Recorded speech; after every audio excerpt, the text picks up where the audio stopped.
How you doing, folks? It's Ron Grovis from Ron's Beer Reviews and Tools.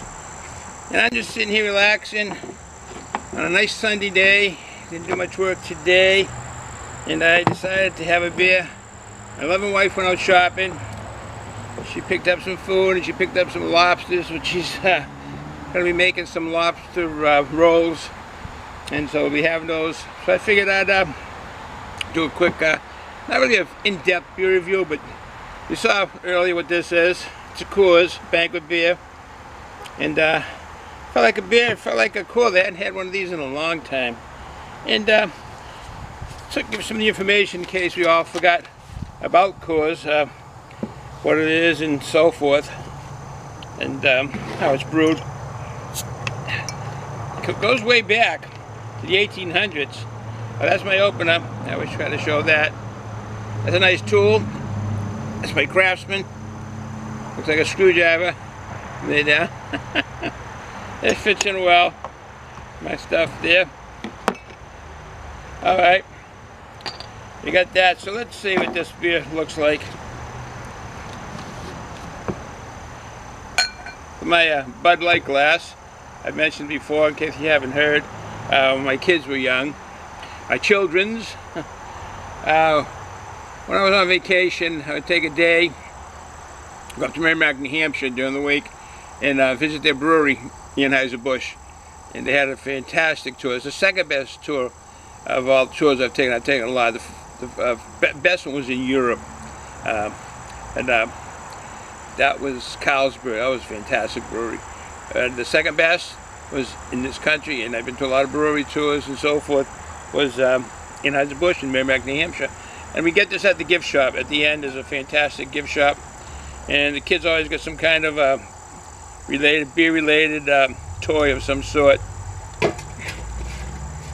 And it's a light-looking beer. Initially, when Coors was brewed, the Banquet beer, the original, was brewed, it was billed as a light beer. Not light in the sense of calories, just that it was a light-looking beer. And look at it. A lot of carbonation coming up. A lot. If I can get the name out of the way, get my fat fingers out of the way. A lot of carbonation. The brewery started in 1873 in Golden, Colorado, and it's still there. And it's billed as the biggest brewery in the world. Not in the United States, in the world. It's a big brewery. And then distribution even got bigger. In what year was they 2005, they merged with Molson from Canada, and that really gave them broad distributorship throughout Canada and the United States and the rest of the world. And then, naturally, we all know Miller. It's now called Miller Coors, and that was in 2008, I think. Yeah, 2008 they merged with Miller Coors, and the rest is history. Now they really doubled on everything. Let's see. What I always wanted to know about this beer is the hot. It was very kind of held to their vest. They never told, a lot of breweries just wouldn't give the information out on what was in their brews, how it was brewed. They'd show you the kettles and everything else, but not the ingredients. But I got some here, they do now. And one of the main things of this is it goes way back to that, goes to the 1873 when Mr. Coors, the founder, got some Moravian barley, and that came, now it's the Czech Republic, came from that region in the world, and he grew it, and that's what he used in his first Coors beers, and to this day they still use it because a number of farms, family farms now, that are in that whole area, they buy from not necessarily the biggest or the smallest, but they'll buy from any family farm that will grow it. And all those family farms together make enough for Coors to sustain it. And that's called Moravian barley. And that goes back to that one goes back to 1936. In yeah, did I say that? 1936 when they started growing that. In 1873, I don't know what type of barley he used. So I had that slip up there. Okay.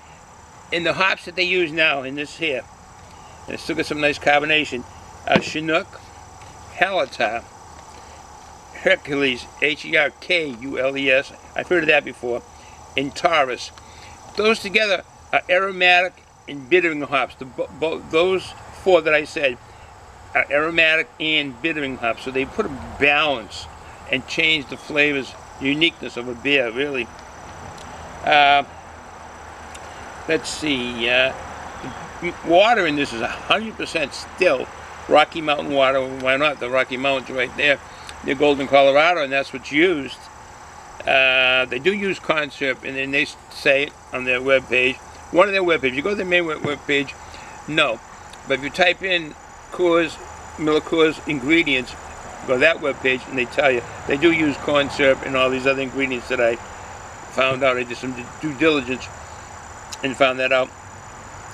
They have a kind of a standard of, I mean, even though it's corn syrup, a lot of breweries use corn or rice in their beers, and but their standards seem to be high on what they put in there for the ingredients on that. All right, let's talked enough. I'm going to be staying out here for a while till my loving wife calls me.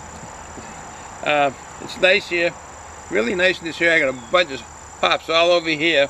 These are my Cascade hops. And this is one of the spots where I do my beer reviews.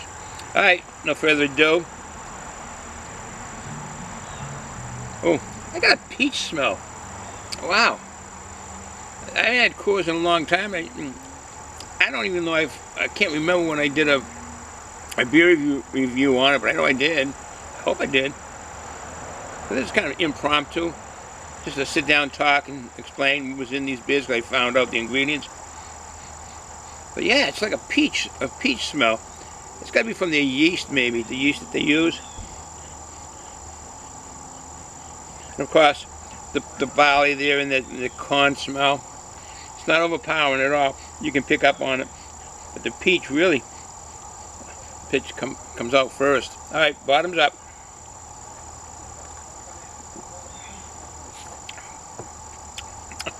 And that peach,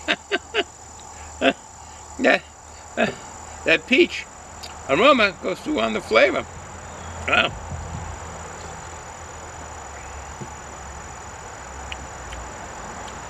You get the barley, the breadiness of a lager, which this is. They bill it as not Coors, but different people talk about reviews and people as an adjunct lager beer.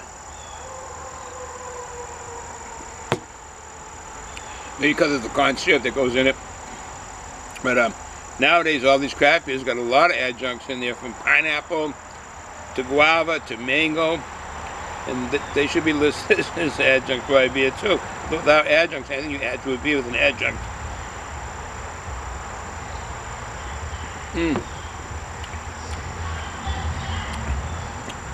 I like it. I like this flavor. It's a good tasting beer.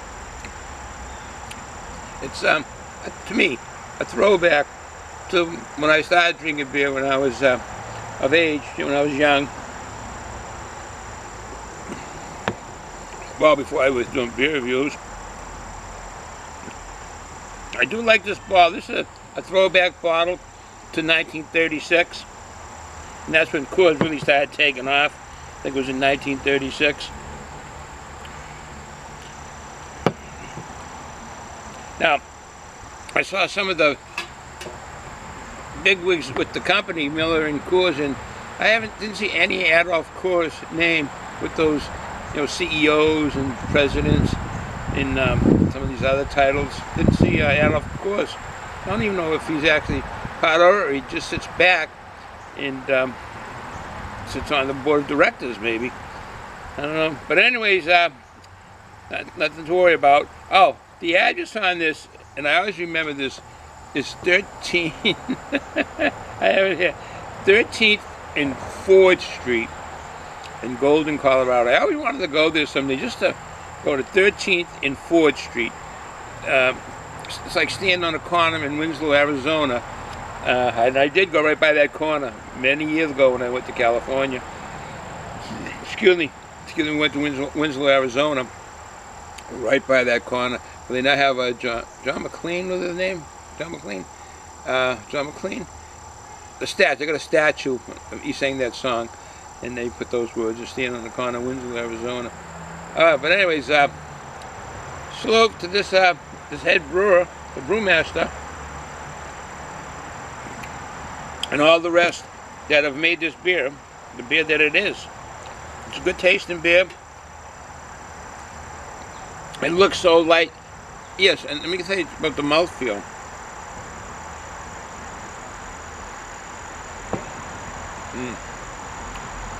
That's the light to just about medium.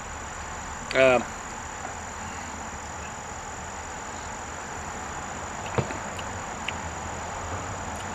light to medium, and the flavorful. It's a flavorful beer. You know you're drinking a beer.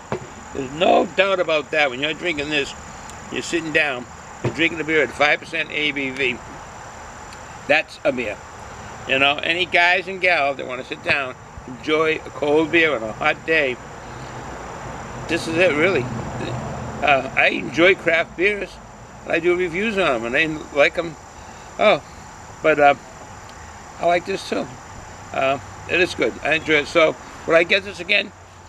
Like I said, I got so many on my lineup, but this would be one in the lineup. I don't know exactly when it would come up again, you know, because I do want to get some Narragansett, some Budweiser, some Trillium brews, and I do want to pick up a rack of Pabst Blue Ribbon. I haven't had that in a long time. When I say a rack, that I can explain a few things. When I say a rack, that's a six-pack. A lot of guys around here call a rack of beer a six-pack. So in the hat, I don't know if you can see it, it's Divco, D-I-V-C-O. That's a Detroit Industrial Vehicle Company. A while back there, I was restoring a 1966 Divco. I actually had two of them. I had two 1966 Divcos, and I was restoring it. But life got in the way and so forth, and never finished it, so I sold it off. But Divcos used to be your #1 milk truck in the United States. Whenever a milk truck would show up and had a snubby nose and sliding doors that opened like a school bus, that was a Divco. They were initially, when I saw an ugly truck, an ugly duckling, but they were great ones, so I got to like them. And so that's what that Divco is. They make them for all other things, but it was really America's #1 milk truck. But anyways, back to the brew. So with that said, I'll end this up because I'm just here talking for the day. It's nice and sunny out here. The sun has really come out over here. It's shady here. It's some nice sun on my hops here. But it's nice and sunny over here. It's a nice blue. A lot of white, fluffy clouds today here in Massachusetts. Really nice. So with that said, oh, and today is September 1st. Wow, where did August go? Where did June go? It seemed like it was just June, and now here it is, September 1st. Kids will be going back to school in a couple at the end of this weekend, Labor Day weekend. All you out there, enjoy the Labor Day. Excuse me. If you're going to drink, don't drive. Be responsible for what you do. Be an adult.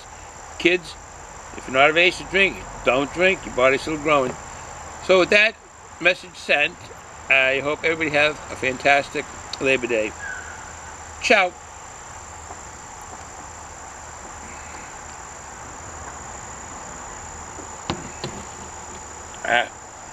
That is good. Did you hear the one about the man bellies up to the bar? And he says to the bartender, here we go again.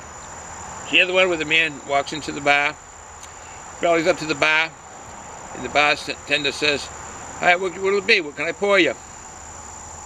The gentleman says, gee, that's terrible to be saying that. Hey, I thought, I'm sorry.